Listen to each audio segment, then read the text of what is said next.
morning, good afternoon, good evening, wherever you are. We hope it is good. Welcome to another edition of Geeks Who Like Sports. As always, I'm Ray Carsillo, and I'm still on fire, California. I'm joined by my best friend in the entire world over in Philadelphia, Pennsylvania, Elias. Lee, how are you doing today? You just spoke like Gambit. You just merged all of those words into All one the words segment. is one big sentence. Happy birthday, by the way, to your baby girl, by the way. Thank you. My daughter is turning 8 years old today. It is chilly, Philadelphia, Pennsylvania. Not cold, but chilly, a little chill in the air. And Ray, we're going to start this episode. You said it. It is my daughter's 8th birthday today, which brings us to this week's DoorDash Dash of the Week. So she doesn't know this yet, and by the time this is being released, it's already happened. She has hockey practice tonight on her birthday. Aww. We'll do a little bit more of a birthday party this weekend. But I said to the team, you know what I'm going to do? I'm going to bring 24 donuts to this practice for you kids to grab. I don't want to do the munchkins because these kids take their little sweaty hands and they put them in the munchkin box, and it's just a disease-filled box of sugar, and it's disgusting. Also, to be fair, with shrinkflation now, the regular size donuts are almost munchkin size anyway. So. Right. And it's not sanitary, and after COVID, no. And these kids spread diseases like a petri dish. So I have it here, right? Dunkin' Donuts. I had the option between Dunkin' Donuts and Krispy Kreme. I'm not going to lie to you. Dunkin' Donuts significantly more affordable. I went to Dunkin'. America runs in Dunkin'. I prefer Dunkin' Donuts over Krispy Kreme. Not knocking Krispy Kreme. Just prefer Dunkin' over Krispy Kreme. 100%. Got it in here. I'm saving $4.24 with Dash Pass. 19 to 29 minutes. I'll give the guy a $3 tip today. That's nice. Not too far. Are we ready to begin? Yes. The clock will begin when I say so. When you say yes. Yes, when I say so. I just here we go. Actually, my wife's phone number is in here, so let me change that real quick. That would be fun. Jen's like, why is Duncan calling me? Why is this DoorDash calling me? Don't worry about it, Duncan. Okay, here we go. It's coming to the office, and let me hit the pay button. Don't start your clock yet. I will let you know. Are you ready, Ray? Yes. I will tell you when the clock begins. And here we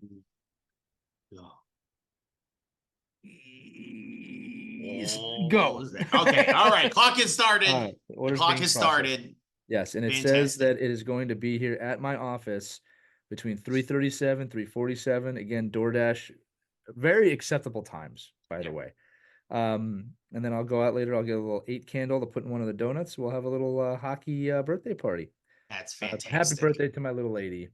Yeah. 8 years old today. Funny enough, Ray, I saw a picture of her today from her 4th birthday party. Someone showed it to me, and I said, look, that was half her life ago. Wow. It was amazing.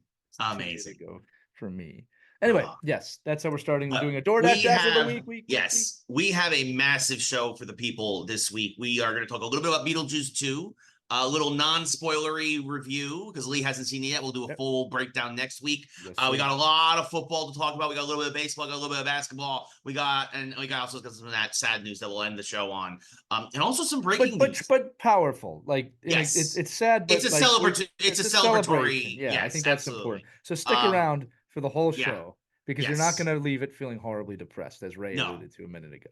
No, I'm sorry, folks. I'm always horribly California. Depressed. Yes, I'm always horribly depressed, but that's why I need more Dunkin'. So, I got my Dunkin' already. Lee's Dunkin' is on the way. The DoorDash is going, but we're gonna kick things off with college football and another week of massive upsets. Lee, 3 massive upsets that I took note of. Also, a couple others that were close, but the 3 that were the big ones is that Georgia Tech, after starting off 2-0.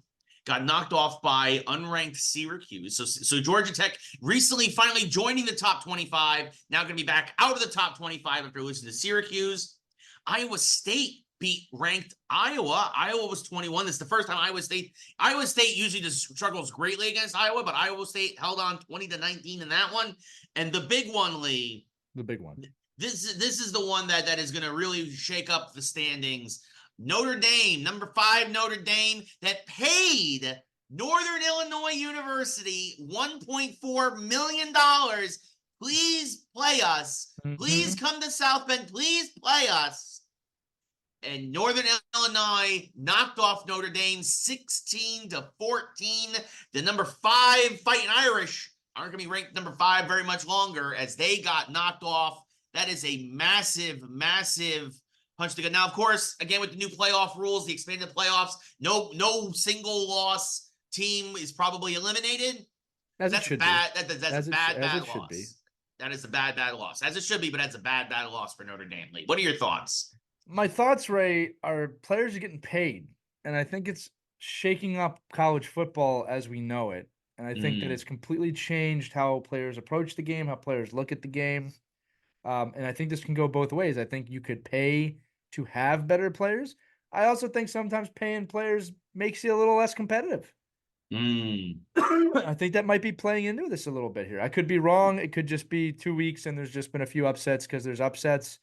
But I think with the way the NCAA is working now and the agreements the players can have, you're going to see upsets like this because teams have very different personnel than they would have had just over a year ago. I like seeing it. I do not like expecting teams to win. And I think that it also might speak a little bit about the athletes that maybe they're prepared or not prepared. But if this trend continues into week 3, 4, 5, and moving forward, I'm going to start thinking about this more and more of like, well, what's changed? The only thing that's changed is players can be paid now. Yeah, the NIL deals and whatnot. So, it's gonna be interesting to see. I mean, also the transfer portal rules, right? Like portal rules, you have a lot of guys from smaller schools, and like a lot of you see players moving around in college football the way you see players moving around in the pros now, into almost like with free agency with the transfer portal and stuff like that. It's gonna be really interesting to see how this season shakes out. But I think that one thing that we can put a finger on is that everything we thought we knew is we know nothing. It's out the window. And possibly it's partially these guys shaking off rust. A lot of teams, part of the reason why a lot of these powerhouses really play like against quote unquote, I don't want to say lesser teams, but they want to play against teams that are like, in the FBS or something else like that. They basically are, it's almost like a preseason for them. It's almost like a warm up. Right. And Rutgers is 2-0, by the way. Rutgers beat up on Akron this week, but you're seeing a lot of these teams now in the FBS are getting to be just as competitive, or obviously playing to the level of their competition, realizing they want to be. If you all remember from years ago when Appalachian State knocked off, I think it was Michigan, right? Like that was like you're starting to see this trend of FBS schools being able to upset the NCAA schools. And I think that you're also seeing, like, it even almost happened a couple of weeks ago with Colorado, right? North Dakota State, who's a perennial FBS powerhouse. Shout out to my friend Larry, who's going to love to hear that. But you're seeing the level of competition evening out for more so than ever in our lives before, I think.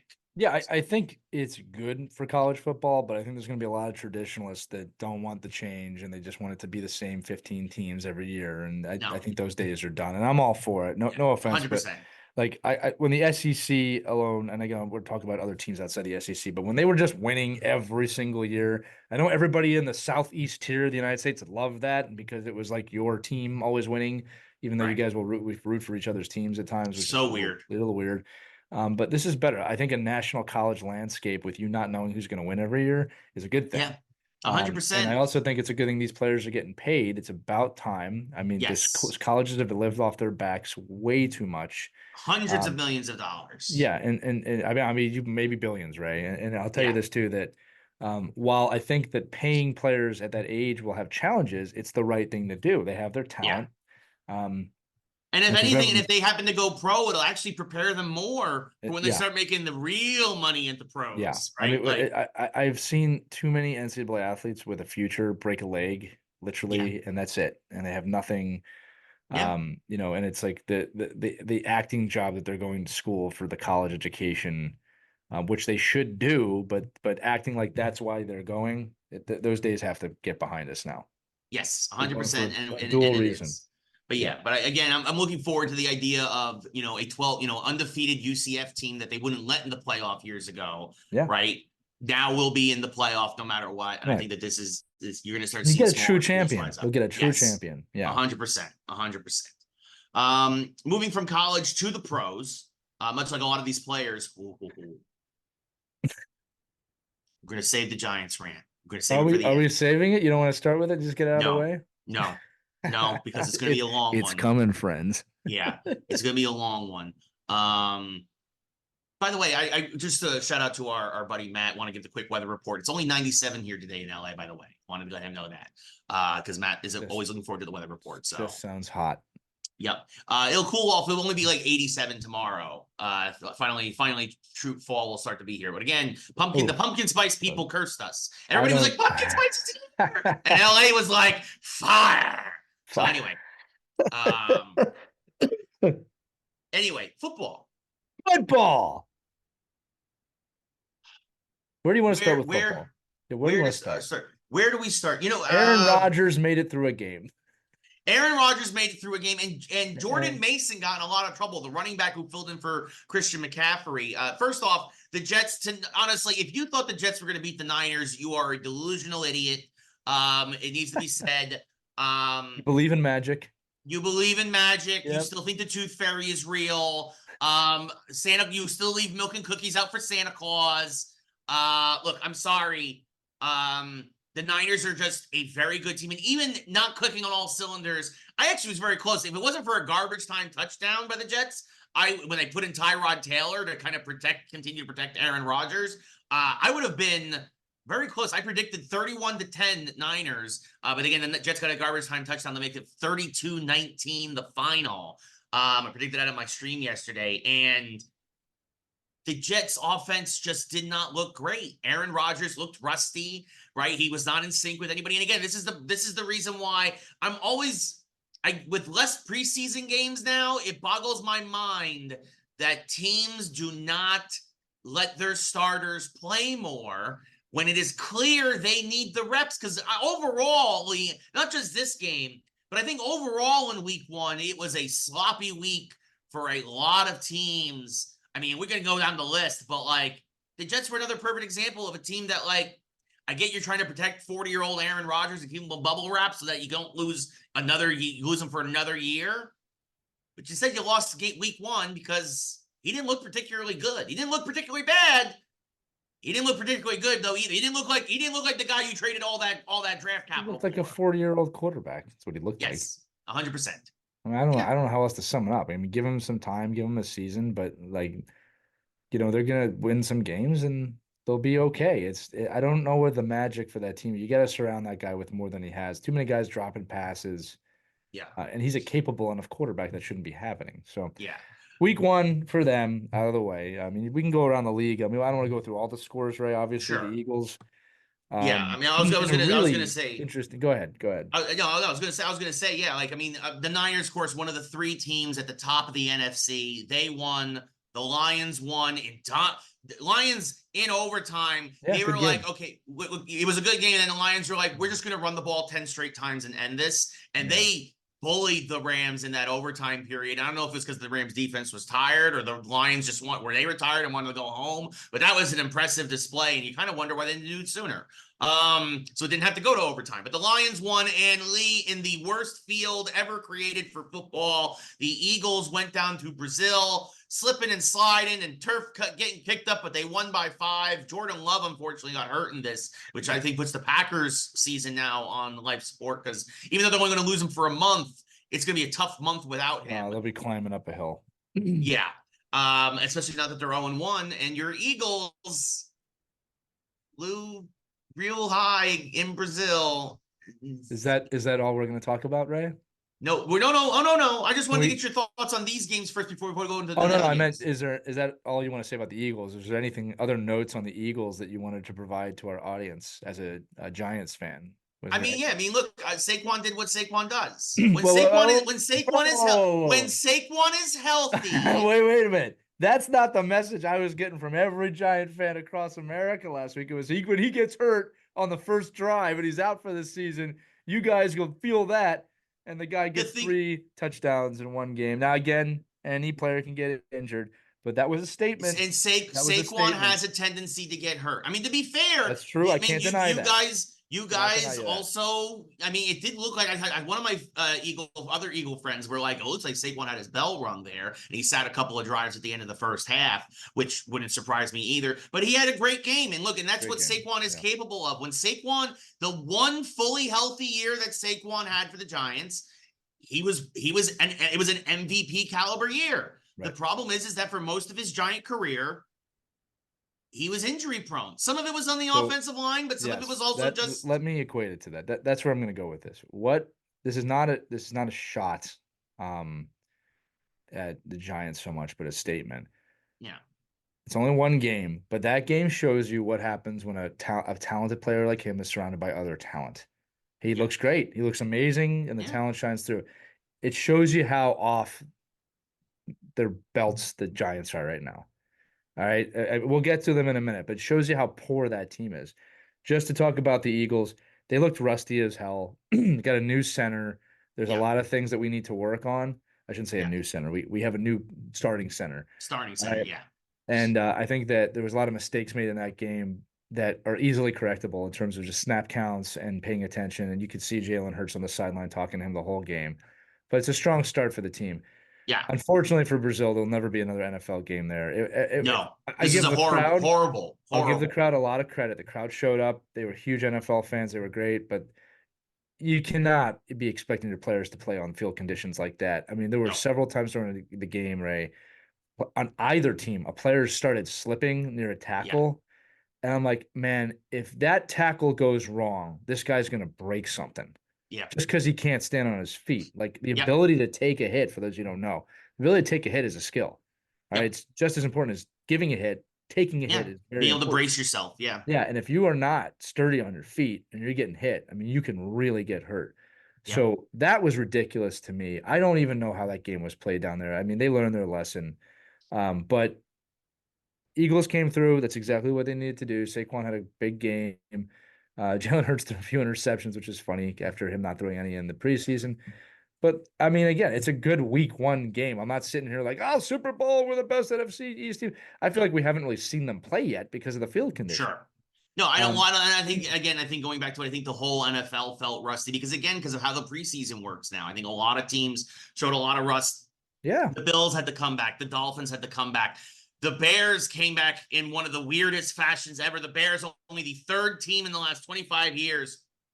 The Bears did not have an offensive touchdown. They only scored on defense and special teams, and it is the third time in I think 306 NFL games over the last 25 years that a team that without scoring off anything with any offensive touchdown or whatever, like that they were able to win. I think the Bears did it twice. They did it twice. They did it once when Rex Grossman, I think, was quarterback as well. When Urlacher was there? Right. Yes. Yeah, that would make sense. Yeah, but that's the thing. Like, the Bears came back, but a lot of really sloppy play around the league. Again, got to mention Jets the only team in the AFC East to lose, as the Patriots also pulled out a win against a very sloppy and rusty-looking Bengal team. Joe Burrow coming back from injury did not look sharp. Like, I would say this. None of the results shocked me, and I mean like shocked me. This is my week one kind of conclusion. None of the results shocked me, and the Dallas Cowboys fans think they're going to the Super Bowl. That's the week one. I mean, man, you guys are unbearable. I mean, look, you won a game handedly. Calm down. You got to be kidding me. Do you ever learn? It's unbelievable. Yeah. Well, and the thing is that also, and I think Cleveland. I mean, we're gonna talk about some bad quarterbacks now, but we're gonna start with Cleveland, Deshaun Watson. That has to go down as probably one of the worst trades in NFL history because Deshaun Watson is no longer an NFL caliber quarterback. No. After all the drama, after all the time off, it is clear Deshaun Watson is the reason why Dallas won that game and Cleveland lost that game. Cleveland, like a couple of teams I'm going to mention now, are probably a quarterback away from turning their franchise around. And Cleveland is in trouble because I think, honestly, if I was Cleveland, I would look into starting Jameis Winston as soon as possible because as erratic as Jameis Winston is, that team loves him. He wants to compete for that team. He has won before. Right, at least the division with the Bucs, Jameis Winston has been able to win before. I think Jameis Winston gives the Cleveland Browns a better chance to win than Deshaun Watson does at this point. Wow, that's a statement. Yeah. So you heard it here first, folks. yeah, I haven't heard anyone else say that. the same way that Baker Mayfield absolutely balled out on Sunday, best performance around the league in the entire NFL. He's Baker a good Mayfield quarterback. been saying that forever. We both listen. We both have since he was on the Browns. On Cleveland. Yeah, people are like, well, people are like, why is he struggling? It's like, because his arm is hanging on a thread because you can't protect him. You know what I think? It didn't hurt him. You know what I think happened, man? I think he's a little bit of a loudmouth in a good way. In a good way. He's just not afraid to talk. Yes. And I think that makes some people very nervous and they don't like it and they think he's cocky. And I'm like, you know what, man? If you look at every great quarterback, really, like the last, let's just do 10 years. Yes. They're all like that. Brady was outspoken. People go, oh, well, Mahomes isn't like, yes, he is. Do you see how this guy handles himself in public? Yes. He looks like Boz right now. He's out there with the glasses and stuff like that. You look at the Kelsey brothers. This is the new NFL. And I think you got some old school owners that think, well, don't ever talk. You should never talk. Star never talked. It's like, what? What? Like these guys are ballers, and I'll tell you right now, I liked Mayfield right away. I liked him right away. And I think 100%. He's a good quarterback. And I think it's time we start talking about him as one of the elite quarterbacks in the NFL. He got a raw deal in Cleveland. He got hurt. And then everybody was like, and he played through the injury because even hurt, which is a good sign. Yeah, he did give that team a better chance to win hurt than the backup did at the time. Right, Matt Stafford. The most played clip of him. What is it? You know what I'm talking about? When he gets his bell rung and then he throws the game-winning Hail Mary. Yeah, with his shoulder pretty much out of its socket. Yeah, he comes off the field like. Yeah, it's like you want that guy. He's won a Super Bowl, by the way, since then. Yeah. Yeah, I mean, I wouldn't be surprised if Mayfield at some point leads the Bucs to not this year, but in a year or two, they build around him. Mayfield's a franchise quarterback. He is. Ray, quick DoorDash Dash of the Week update. The donuts are picked up en route. I'm watching the driver. Says they will be here between 3:40, 3:42, which as we're recording, Ray, is just a mere 3 to 5 minutes away. I'll have my Dunkin' here. Back to football. Yeah. So, and real quick, before we go to the other terrible quarterbacks, I do want to mention about guys who got in trouble for talking this week. Jordan Mason, the running back for the Niners, to go back to the beginning. I don't know if you saw this. In his post-game interview, they asked, when did you find out you were starting? Because it was a big deal that Christian McCaffrey was supposedly a game-time scratch. And he's like, oh, I found out on Friday. And everybody, a big whoops, because the thing is that needs to be disclosed. Yeah. Because not only for the opponents, but also because of all the gambling. Yes. Because that would change so much of the spread. And all the gambling people were like, they knew on Friday. Oh my God. You're blowing your mic out. You're so upset about this. All the degenerates freaked the hell out. And so then in his post-game press conference, they asked him again. He's like, I'm not answering that question now. You all got me in too much trouble anyway. This is why I hate talking to the media. And it's a shame because obviously Shanahan to me is like, no, I didn't say that. I didn't say on Friday. I said to be ready. I said because we thought he was going to need a bigger workload for sure, but we didn't say he was starting. It means he started thinking about it on Friday, assuming they're telling him the truth. Yeah, it's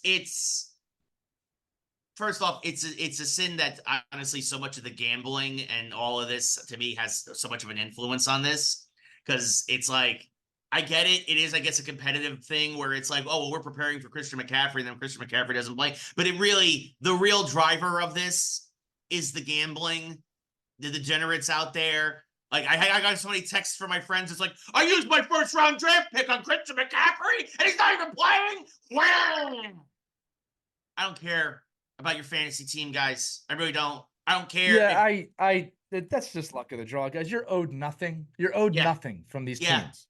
All right, I've heard that. Well, you owe me that. You are owed zero. Nothing. Okay, you get nothing. Good day, sir. I mean, that's the clip that they should be sharing with all these bettors and all these fantasy football players. And here's the deal: pay attention, because I'll tell you what. If you really care, you can find out who's playing before your game starts. Yep, you can make the change before the game. So yeah, it's ridiculous. So I feel bad for Jordan Mason because he's probably going to get fined. He's probably going to get something's going to happen to him, and he knows he got in trouble and that he slipped up, and that's a shame. Also talking about people who are got in trouble, but shouldn't have gotten in trouble. Tyreek Hill, before the Dolphins game, speeding to get to the game, was running late. Oh, it's brutal. Got pulled over, and understandably so. The tape has been released. Was short with the police. He was like, "Please, guys, just give me the ticket. I really need to get going. Just give me the ticket. Let me get going." It was a little more than that. I mean, he was telling, "Don't bang on my window," and it's like, "Oh, dude." Yeah.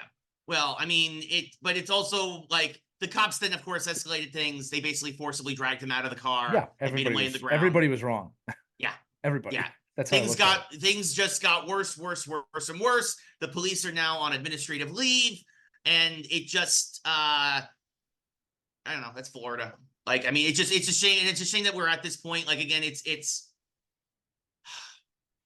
again, like you said, everybody was wrong. Tyreek obviously giving the cops an attitude that's wrong. Yeah, no, like, you listen. I'm a believer that in those situations when you're pulled over, as the driver, you need to start with respect. But with that said, the police officer should be respectful too. And I don't think 100%. And also the police should not be looking to escalate the situation, which is what these officers did. Get out of the car. Right. Just get out of the car. I was like, yeah, it's like, no, that's not how this goes. Hey, Ray. Yeah. Can I give you a quick update? Sure. My daughter's going to be a happy little lady when she receives these 24 donuts. We're going to make her eat all 24, and then she'll never have a donut again.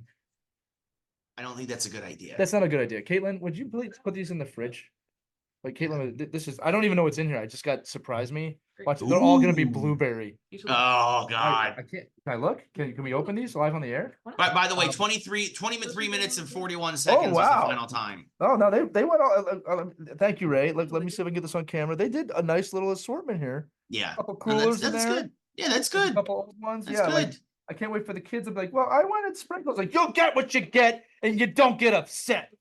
There you go. That's the other one. Now, Caitlin's asking about the other one, and I got to keep talking because we're live on a broadcast. Now, the other one's a lot of sprinkles. This is going to be the winner with the kids, and the other one's going to be the winner with the adults.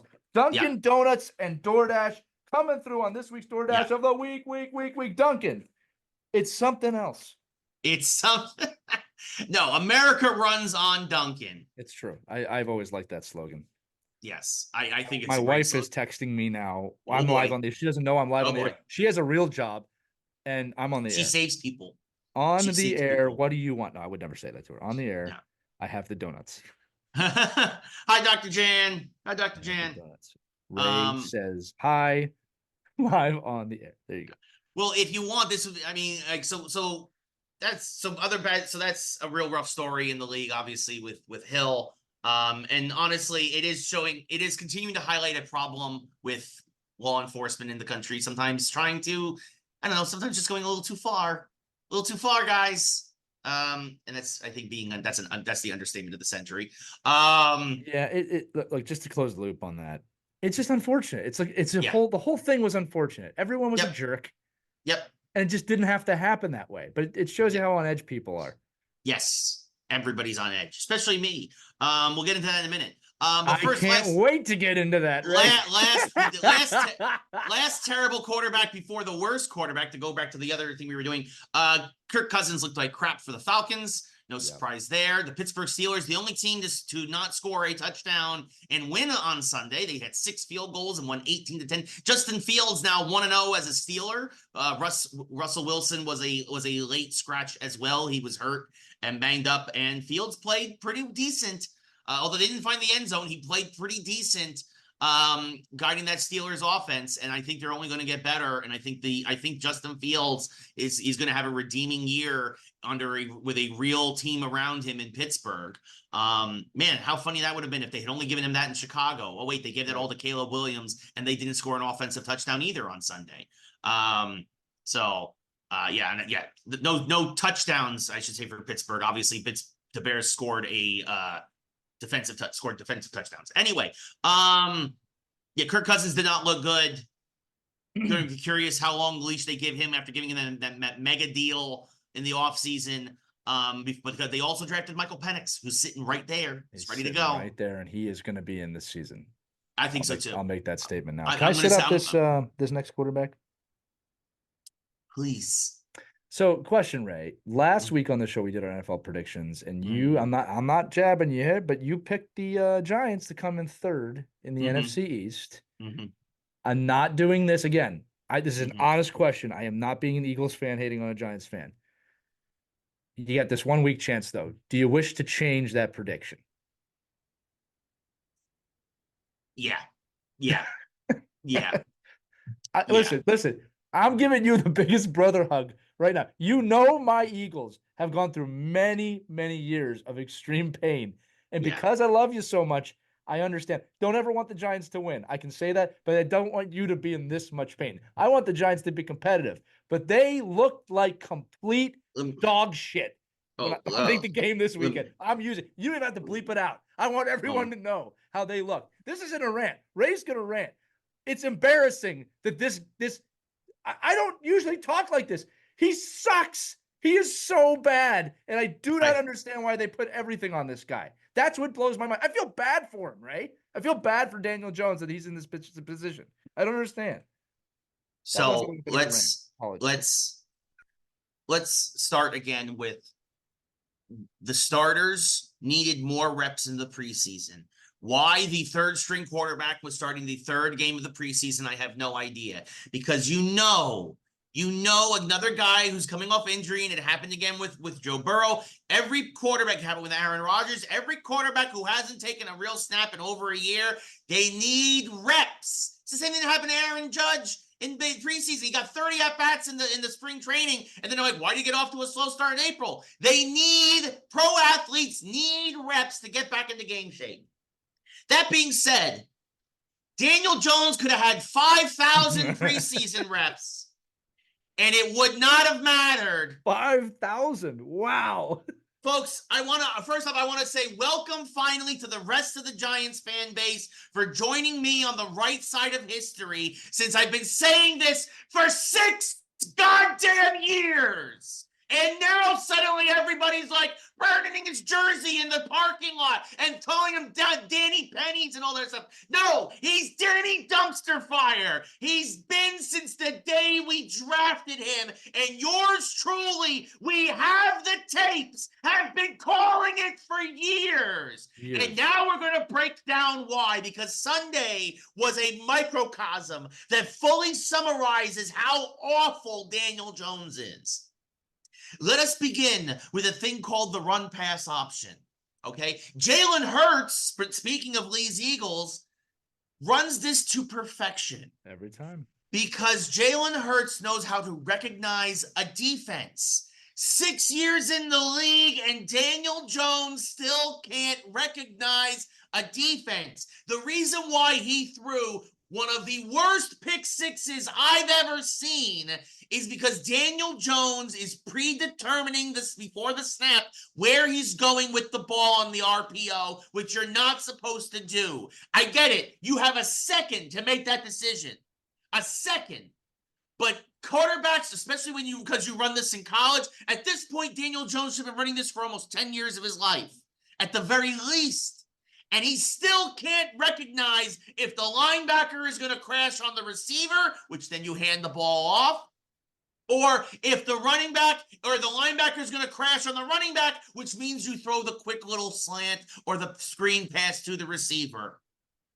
He can't still recognize professional defenses.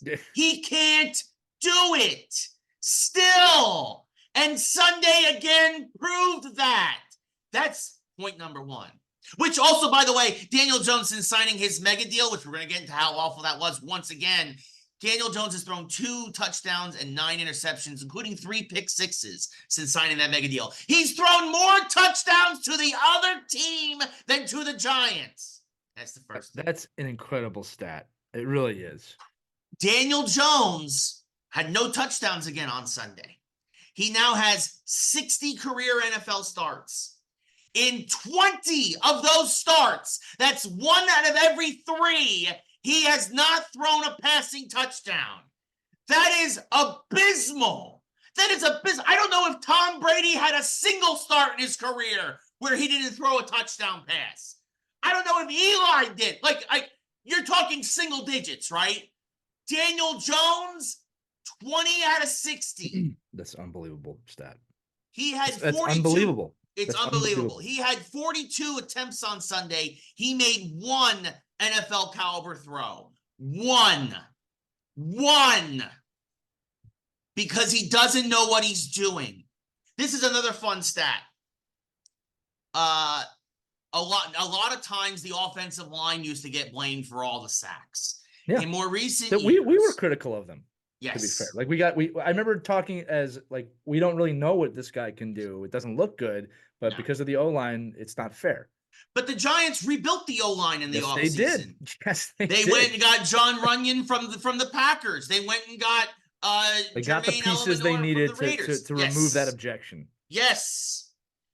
Daniel Jones was pressured 18 times on Sunday, which on 42 dropbacks actually isn't a lot. And he was sacked 5 times, which is still a lot. But the NFL, now that they look at this and they're like, well, who's at fault here? 3 of the 5 sacks were Daniel Jones's fault.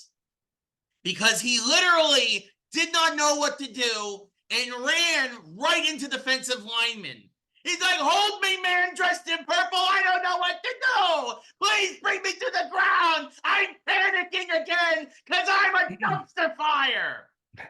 3 of the 5 sacks were Jones's fault. And 7 of the 18 pressures were his fault, where he ran into the blitz. He ran into the pressure. The Giants' offensive line was responsible for only 55% of the pressures. That was the lowest amount of any offensive line in the entire league this week. So guess what, folks? It ain't the offensive line's fault. He's a dumpster fire. He's a disgrace. Somebody should be like, should take a brick and throw it at his head. Like, hey, Danny, here's how you throw a spiral. Boom, and break his head open. And then you would see there's nothing inside. I'm being facetious. Don't actually do this. But like. Thank you, Ray, just in case any of you out there. That's the case that happens. Daniel Jones, I said it when we drafted him. And look, and I get it. He had that in the contract year. He had that amazing 6-7 game run. He beat the Vikings in the playoffs. So I get that you were behind the 8 ball and you had to give him a contract or at least offer him something. But I said it at the time. And again, you can go back and look at the tape. I said you give him a 2-year deal. You give him a lot of money in those 2 years, but you give him a 2-year deal. Say, do it again. Say, do it again, Danny. You don't give him a 4-year deal, and that's what they did. You don't even give him, or if you give him a 4-year deal, you don't give him $40 million a year. I said 20 to 25, and I get it, it's a quarterback league, but Daniel Jones is not a professional level quarterback, and that's the problem. It was either give him the length and no money, or you give him money and no length. It can't have been both. The Giants gave him both, and they screwed the franchise over for another year while wearing those disgusting Montreal Canadian uniforms. They looked like a bunch of jackasses on Sunday. It's a disgrace. Disgusting only in the fact that jersey doesn't belong in football. It belongs in ice hockey because they look great in ice hockey. Awful. It's awful in football, but it's fantastic in ice hockey. Sure. Right. The final point I'm going to make about this is, and I'm bringing actually like this from a coaching standpoint or organizational sports standpoint. The fact that Saquon Barkley left this organization and went to the arch rival in a lot of ways. Yeah. Tells you a little bit about this organization. Like he literally walked on top of them and said, I'm going to Philadelphia because they'll treat me better. And I think when you watch some of these behind the scene footage, excuse me. Yeah. And by the way, you look terrible being on Hard Knocks. Giants. Horrible. They look horrible. They look like a team you don't want to play for. Nope. And the other thing too, it was a mistake to do that. I don't know what they. Oh my God, 100%. All right, and the other thing too is said it at the time. I guarantee you that the Daniel Jones extension was based on, well, let's not put too much pressure on him. Let's just let him know we're behind him. Let me tell you something, friends. At the professional level of sports, that is not something you can do in that way. You support him with the best coaches. You support him with the best staff in terms of players and staff around them. You support him by saying you're in a contract year. Let's get you everything you need to make sure you can show us that you can do what you can do. Yep. You appease an athlete, you're going to get Daniel Jones level performances. There's a reason we call it the contract year. Yep. All right. And there's a reason why Daniel Jones only performed in his contract year. Yeah. Yeah. Well, proving my point. This team is missing the mark, especially in a game like football. There's a certain ferocity, a ferociousness that you have to survive at the professional level.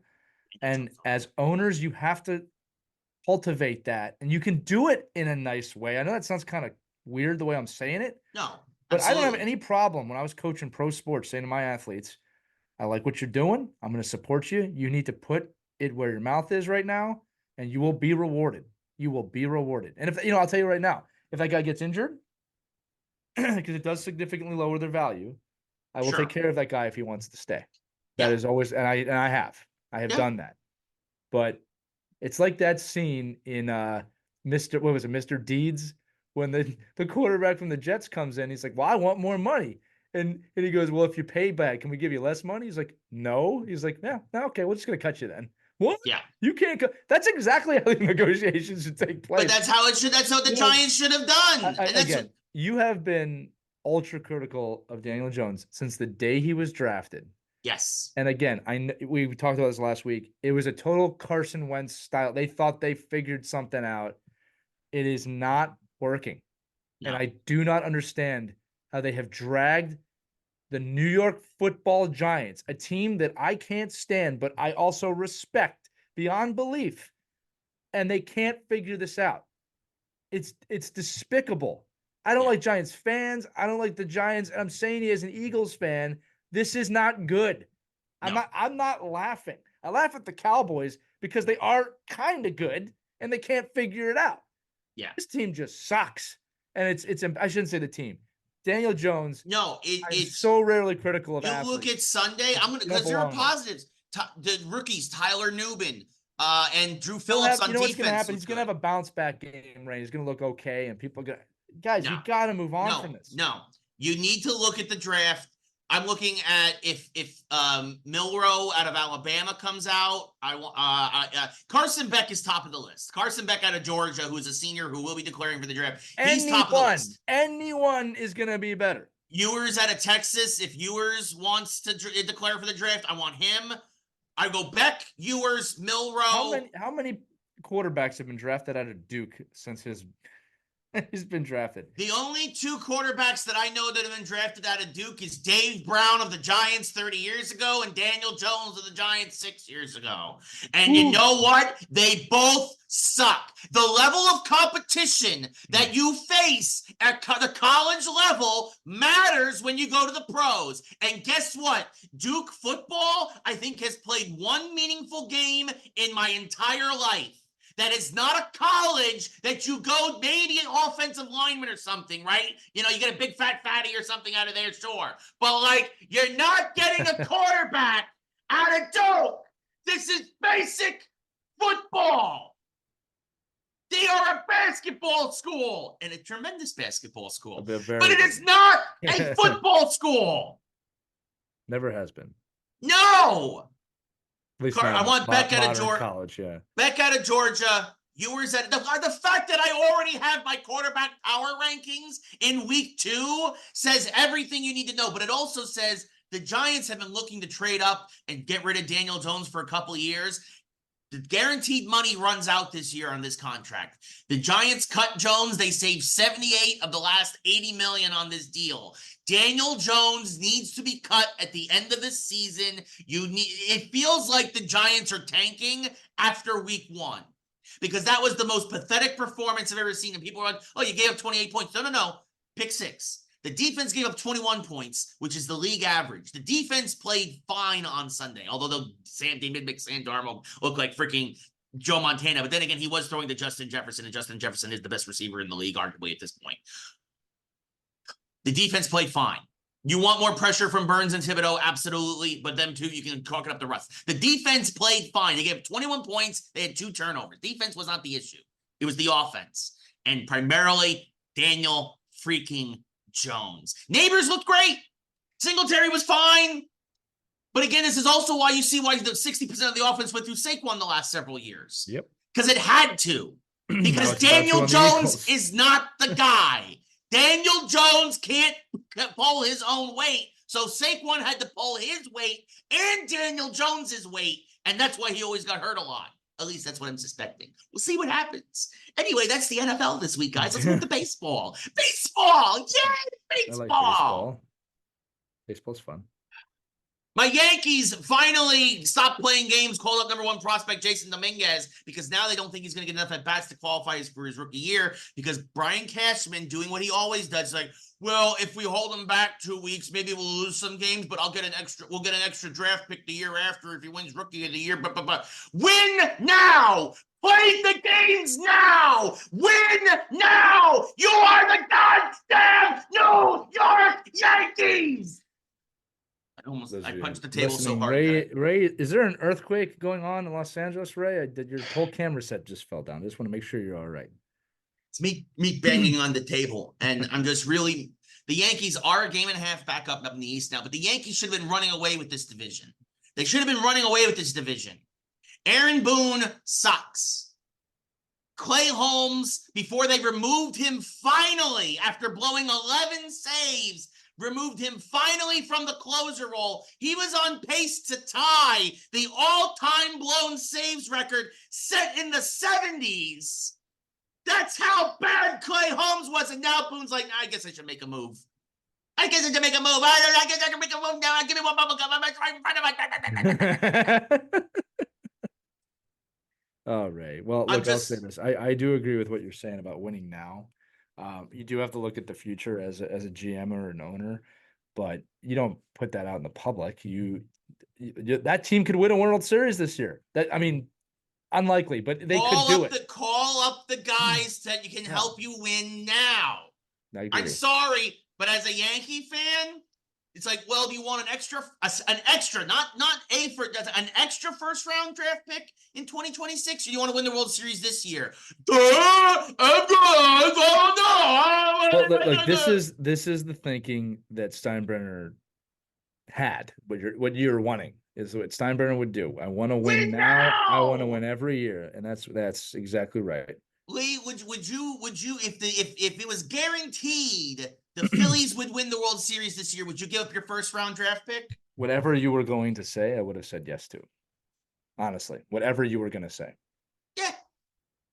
It's one draft pick. Yeah, absolutely. Yes. Absolutely. A draft pick. You want a draft pick for a World Series? Absolutely. Now, I don't know if Dominguez is the guy, but he is clearly head and shoulders above several guys who are on the roster. And the fact that you gamed this service time garbage still to try to get an extra draft pick and sacrificed a half dozen games because of that, you're cutting off your nose to spite your face. That's why they made that statement. That phrase exists for these situations. Hey, Lee, your Phillies are playing pretty good. Phillies are the best team in baseball, right? Well, they're trading it back and forth with the Dodgers, but yeah. It's funny. We had a series against the Marlins for you that don't follow the Phillies, and we put up 16 runs, I think. Yeah. And then we lost the next 2 games, thus making the joke that we scored all our runs in that first game. But we beat Tampa Bay last night in a little bit of a last second win. The Phillies look fine. They look good. They're just gearing up. They're in pre-playoff mode. It's exactly where they need to be. And I am excited. Now we got several NL East series coming up against the Mets. Obviously just had one against the Marlins. So it's going to be interesting only in the sense of we could really run away with the division right now. There's very little chance of them losing the division barring a massive collapse. But the next couple of weeks, I mean, they're 6-7 game winning, or not winning streak. They're 6 or 7 games up right now in the division. That could double pretty quickly if they're not careful, if they're careful. Yeah. Well, the Mets have won 11 of their last 12. This is an un-Mets-like September. They've gotten red hot, and they're now a game up on the Braves for the last wild card spot. But similarly, the Mets and Braves have a 3-game series towards the end of the season. Yankees and Orioles have a 3-game series. It could determine those series could determine if the Mets make the playoffs, and it could determine if the Yankees win the division or if they're a wild card team. Yeah, so 2 very big series coming up. Yeah. But of course, we're rooting against the Mets. Always. Real quick, WNBA update. The Indiana Fever have clinched a playoff berth. They are officially the 7th seed. Yeah, I'm happy. Listen, I've been watching, Ray. I'm not gonna lie to you. I've been watching these games. They've screwed up Caitlin Clark's introduction to the WNBA, but they have nailed the season. These are fun games to watch. I'm looking forward to the playoffs. I'm gonna watch them. Yeah. And I'm kind of a Fever fan right now. I'm not gonna lie. I want them to win. I'm still rooting for the Liberty, but yeah, I mean, Indiana, and right now Indiana's in the 6th seed, but they've won 8 of their last 10. Yeah. And they can't fall below the 7 seed. So listen, they have found their footing, pun intended. Unlikely they're gonna win, for those of you that are dreamers out there. That you know, she has no playoff experience in the WNBA. To be fair to every other basketball player out there, she's never won anything massive at the highest level. So I think there's gonna be a learning curve there. She's been to the national championship, but she never won it. So there'll be a learning curve there. Interestingly enough, and you're going to transition to this, the Rookie of the Year race kind of just got locked up because of an unfortunate injury to Angel Reese. Yeah. Angel Reese's season is officially over. She injured her wrist, and you hate to see it, but it also basically, to me, clinches Caitlin Clark as Rookie of the Year. Yeah, I thought she had it prior, and that's not a shot at Angel Reese, but if they screw that up, it's going to be a problem. But it's been a wonderful season of WNBA basketball. I'm looking forward to the playoffs, and there's so many new fans now. It's refreshing, man. And again, I hope this follows again, just like it did last year, into the Professional Women's Hockey League this year, because people were watching those games. They were selling out NHL stadiums. And Ray, we didn't talk about this. All of the PWHL teams have names now. They were given names. It's not just Toronto and Boston. Would you like to hear the names? Yes, I would be thrilled. I will bring them up. I'm actually interested to get your thoughts on the names. Sorry. Ooh, I just pulled them up myself. There you go. You're faster than I am. Go ahead. The Boston Fleet. Yeah, interesting. It's an interesting. So our producer Caitlin. Yeah. One of our producers, because Savi's the other one, wanted them to be called the Boston Wicked, and I said that's actually a really good name for Boston. Yeah, and so close to Salem and everything. Yeah. Well, and just they say wicked. It's wicked good. It's wicked awesome. Yeah. I think they missed an opportunity there. That would have been 100%. Cool. Yeah, I don't know where Fleet comes from, but like they're right on the water. Yeah, I guess. Boston, I mean, the last time something Boston happened there, the Bay, it wasn't exactly. Yeah, it was like 250 years ago, guys. Okay. Yeah. Well, that's Boston for you, but only a quarter millennia behind the times. Yeah. Minnesota Frost. I like that one. Great name. Makes a lot of sense. Should 100%. Be the Minnesota Tundra, but Frost will work. Frost works. Yeah, for sure. Permafrost. I like that. The Montreal Victory. We'll just go with Victory. That's the American or the English pronunciation. Yeah. But that's a great name. That's a perfectly Montreal name. I'm glad they went with the French Canadian spelling on that. For sure. It's just French spelling. I don't want to say Canadian. It's just French. Yeah, French. Yeah. The Ottawa Charge. Good name. It's not bad. Yeah. Although it's a penalty in hockey, so charging. Yes. I got the reference. Yeah. Okay. Toronto Scepters. Mm-hmm. That's an interesting one. Yeah. Yeah, I mean, you know what it is? That's just like we're not the Maple Leafs. That's what. Yeah, we're gonna distance ourselves as much as possible from Canadian iconography. Yes. And all right, and then the New York Sirens, which I'm cool with. Yeah. So there's a lot of different ways you could take that name. A lot of sirens going on in New York all the time. Also, obviously, enticing people to their doom out on the high seas. If you're a mythology fan, I like that siren. Yes. Yeah, I'm a big fan of that. Yeah, I'm going to say I think the Frost is my favorite of these 6 names. Frost makes the most sense. I think the best name is actually Montreal.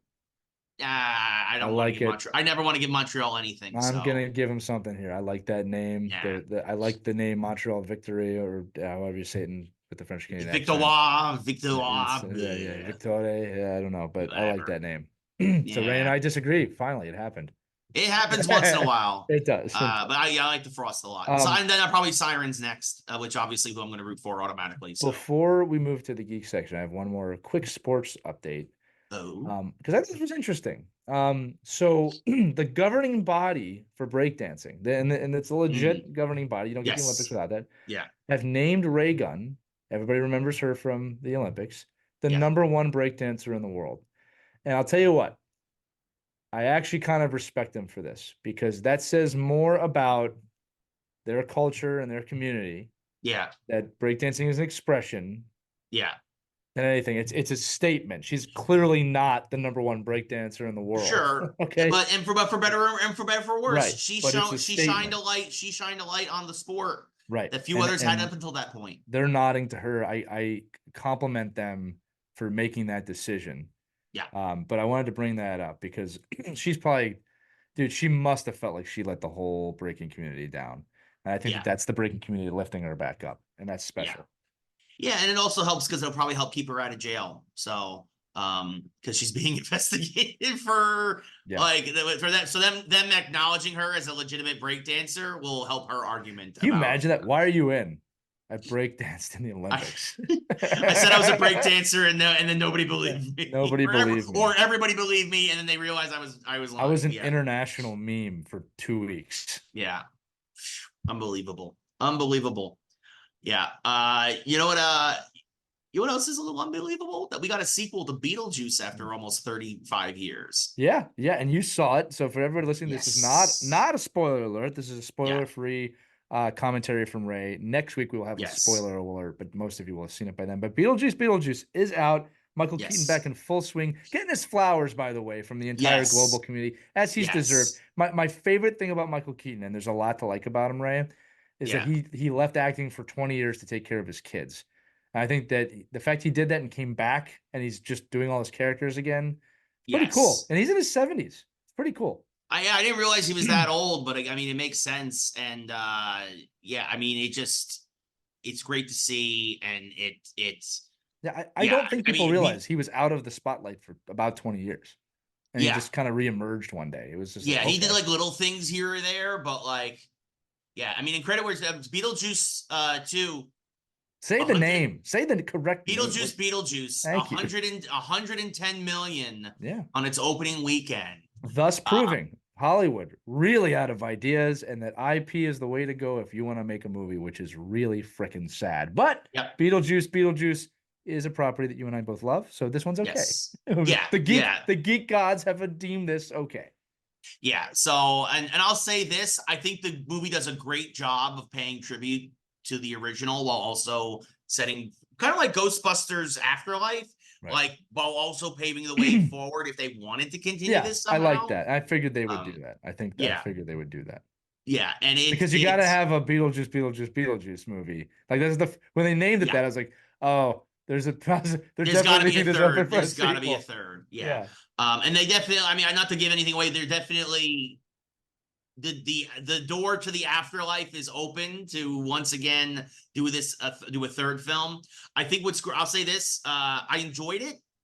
I don't think you have to see it in theaters. Like if this is going to go to HBO Max first because it is a Warner Brothers property. I will say this, you'll enjoy it just as much if you wait for it to come out on streaming service. You will enjoy it, but if you don't have the money to go buy the ticket right now, it's okay.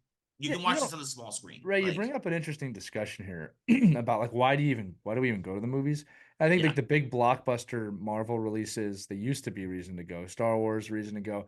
When I think of Beetlejuice, it is really kind of on that verge, right? Yeah. I mean, it was a niche film, the original, right? It was a cult classic. I think the key word there was original. It was really an original film, and this one is obviously a sequel. Burton's still kind of getting his wings under it. That was Burton's first film after Pee-wee. It was only his second film. And it was brilliant, and that was the start of everything for him. People forget this came out before Batman, which is and then came Batman, and then came Nightmare, and then came everything else after it. So I will say this though, that when I think about going to see Beetlejuice in the theater, we talked about this earlier. Like I'm just kind of getting out of the house, like, and this is the perfect thing to get out of the house to go see. Yeah. So I agree with you. If you're strapped for cash, you got to make that decision. But I'm saying I just kind of want an afternoon to just go and enjoy a movie. And this is a perfect title to do that. Yes, absolutely. It wasn't like Deadpool. It's like, I got to see this before people ruin it. Right. And I did. And thank God, because you all ruined it. I'm just kidding. Not you guys listening, because the Geeks Who Like Sports spoiler rules. You respect them. You respect us. We respect you. Thank you. Yes. But yeah, I'll say Catherine O'Hara steals the show, in my opinion. Interesting. Well, she's fantastic. Yeah, she's amazing, but I think even more so than like in the previous film. I think her playing Delia Dietz, the stepmom to Lydia.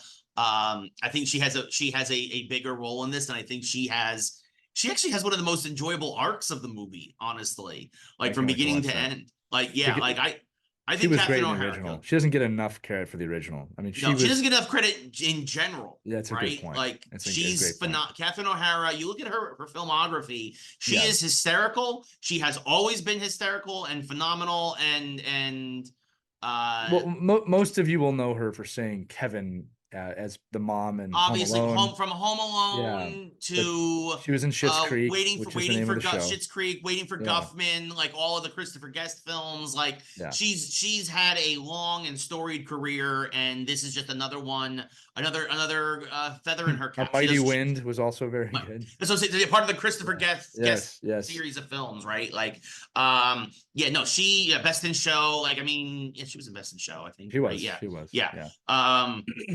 No, she was Anyway, great. so She you was liked great. it. I think she steals the show in this one. So Honestly, out of 10, what are you giving this? What would you give the original? 10 out of 10. Because I think the original is 10 out of 10. I think the original is. I think it's a perfect film, right? Because I had never seen anything like that in my life before it came out. That's why I give it a 10 out of 10. I mean, you're giving it points for originality. I think that they do. I'll say this: in a similar way, they did so much in an hour and a half with the original film. Yeah. Right. I think that there were definitely some inconsistencies, I think, in the storytelling there. But I think the original is like an 8 or a 9 out of 10. I think this one is it's a 6 or a 7. That's Right. perfect for me. I'm fine with that. Like, yeah, like you're not going to beat the original.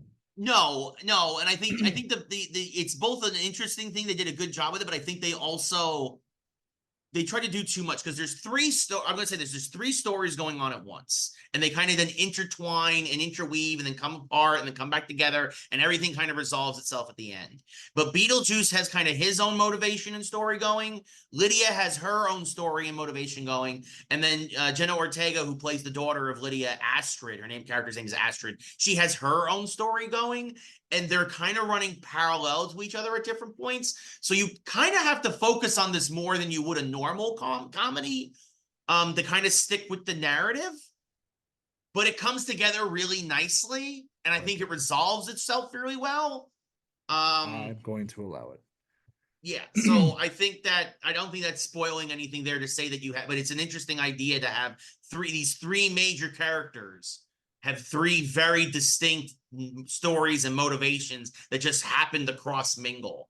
I thought they underused Monica Bellucci, who has been teased as she's one of the antagonists, we'll say. I think they underused her a little bit, but I think I loved what I saw in the afterlife. They kind of really expanded on that. And yeah, I'm not going to go much further than that. I'm not going to get into spoiler-filled review next week. I'm not going to get into any more specifics or anything of that nature, but I'll say I'm really curious to see what your thoughts are on it. Again, I'll say it's a 6.5 out of 10. Since it's between 6 and 7, put it right there in the middle. Sure. I enjoyed it, but I could also have waited for this to hit HBO Max and probably still have enjoyed it and not spent the $20 on a ticket. So, yeah. So there we go. You know, we're not going to see in the movies very soon. I do, because I have a rundown here that tells me everything that we're going to talk about, because we're professional broadcasters doing a professional show, and I am always prepared for this show. Yeah. Sony basically says yeah. So surprise. Sony, by the way, we have another story right after this about Sony messing up again. So we got 2 crap on Sony stories. Well, I hope the film we're talking about is obviously Spider-Man. Yes, delayed possibly now till 2027. They're starting over. I'm okay with it if they're doing it right. Yes, but this is also a really big red flag from a creative standpoint that the studio and the creators can't get on the same page, and they pulled the plug on it, and they're basically starting over on this because it takes so long to animate this. Yeah, it's brutal. But at the same time, this is where I look. I don't want to say blindly trust the creators, but trust the creators, guys. They put 2 fantastic films together. Yeah. Fantastic. Complete this trilogy. Don't screw this up. Yeah. So what I'm saying is, if you felt like you needed to start over, and hopefully there's the right reasons, I'll wait. I'll wait for a great movie. Yes. All right. But you left this thing off. Waited for Sonic. Yeah, do not screw this up, and do not No. leave us hanging with where you left that No. film. Yeah. Yeah. I mean, you left it on such a cliffhanger, the second film, like with the thought that we'd get the third within a year. And Yeah. now it looks like it's going to be like 4 years after. Like Yeah, that's but like again, for an animated film of that style, that's okay. But let's get it done. Like, get her done. How old yeah. will I be in 27? Never mind. I don't want to know. Yep. Other Sony news today, the Oh Sony God, I just announced. did the math. I really shouldn't have done that. Yep. Okay, Nope. keep Shouldn't going. have done that. Nope. Other Sony news, they announced the PS5 Pro today, and they're talking about new ray tracing and better graphics and particle effects and no disk drive, $700.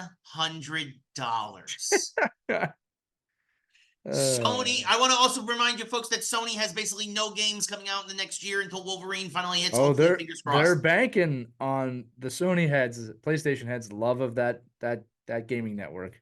That's what they're banking on. They're going to cash in. They have done the math. They know that a certain million amount of you are going to buy because it's got an X, an O, a square, and a triangle, and you can't go to Xbox, and they're going to cash in on you, and you are going to lose because it shouldn't be about consoles anymore. No, and especially not for a half step upgrade, half graphical upgrade. And again, no disk drive. No, So if you like physical media, hope you got good internet. $700, both in the US and the UK. Right. You know what's funny about this? 700 pounds they know that in 2 years to 5 years, you're paying a $29.99 a month subscription fee to Xbox complete. They know it. And guess what? That's worth more than the games and the console sales combined because it is cash flow over and over and over, month after month after month. I would pay $29.95 right now for that subscription service for unlimited gaming. And I don't even game that much. Yeah. Am I wrong, guys? Am I wrong out there in No. console land? Can you guys let go of the past? We got to move forward. Or you know what's going to happen? Nintendo's going to announce next month Switch 2 for $300 with a new Mario, a new Metroid, and all this other stuff. Now you know why they were waiting. Yeah, because now when Nintendo comes out with their next system, Nintendo might actually raise the price a little bit, and they'll still look good. And then it'll be like $400, Switch 2. Oh yeah, but we're also launching with Mario, Star Fox, F-Zero, Donkey Kong, Metroid, and our games entire that library. you love. Our entire Nintendo library. Yeah. Oh, yeah. And the Switch Online, which gives you our entire past history. Yeah. And we added to that, too. Guys, listen, I understand loyalty. I see it in brands. I see it in sports equipment all the time. If someone does something better, nod your cap and take a look around. But they're going to cash in on, and it is a very loyal audience, the PlayStation audience. I'm not knocking them, but they're going to cash in on you, and you're going to pay it. But the thing is, or I've seen people who have said, like, for that money, I'm going to get a good gaming PC, and I'm going to get the Switch 2, and I'll probably save money in the long run. You know who's dominating, also has all the stuff on PC, who has Game Pass over on PC? Microsoft. And again, too, it's like, man, if you're killing yourself, Sony. If you get a $700 console, it's like, if you can afford that, that thing better make me dinner, better clean my house. $700. There's people out there really struggling, and you're putting out a $700 system. Brutal. I never buy these half-step consoles anyway, but I will do everything in my power to tell people to not buy this because it is mistake written all over it. If it is a mistake. That's what I'm saying. If it's gonna make me dinner, if it's gonna clean my house, do my laundry, $700. If it made me dinner, I'd buy it. I want this thing to be like a Roomba when it's not on, and I want it to be sweeping up my carpets because like $700. It better slice, dice, julienne, and do everything else, my friends, because there is no game console worth $700. I want crinkle cut in that as well. Waffle fries, baby. Make me some waffle fries. We're going to Chick-fil-A. Go ahead, Ray. Finally, we're going to wrap things up here today with a very somber note. One of the greatest actors to have ever lived. Easily. One of the greatest geek icons to have ever lived. Absolutely. the great James Earl Jones passed away at the ripe old age of 93 yesterday. He lived a great, amazing life. His filmography is Our legendary. It's our Yeah, entire like youth. from Field of Dreams, Sandlot, Lion King, Star Wars, Coming to America. Like, this is just the ones I'm thinking off the top of my head. Like, Look, this man's characters introduced countless people to science fiction, to baseball, to comedy, to social issues that very much needed to be discussed at a time that they weren't being discussed. yeah, And then his animation as Mufasa. I mean, that's a profound, profound career. And that's why we're saying we're celebrating, because he's 93. You can't argue with that many years on this planet. yeah, As a gift, he left his voice to AI so he could continue to be Darth Vader, which is, when you think about what's going on in Hollywood and around the world, that's a gift. He left all of us. And yeah, I only know about Vader. It might be even more. yeah. Great career. I mean, just a model human being that represented so many different genres, so many different people, and so many different properties that we love. And that's just scratching the surface Yeah. compared to the human being that he was, Yeah. which is really the story here. He started the Great White Hope, both the play and the film. Yeah. Like, as Jack Johnson. Like, he was a great humanitarian. He was an amazing actor. I mean, you can't sing his praises enough. Model like, and life. if the measure of a man is based on his legacy, then he was something that we should all strive to be. Yeah. You're not going to know anyone that has anything but nice things to say about him. Yeah. Yeah. Right? An And the tributes around the world. The legend. Empire State Building lit up with Darth Vader imagery last night. I've always said this, Ray. I do want to, it's very rare that I will comment on the death of a celebrity. And the reason being is that people lose people every single day. Sure. And a celebrity's life is not worth more, in my opinion, than someone who lost their parents or friend or whatever, right? We lose people as but this is one that I felt comfortable because of his impact on the world, right? He was more than just an actor. I felt the same way about when Robin Williams passed away. Yes, there I was more agree. there, more there than just a childhood actor for us.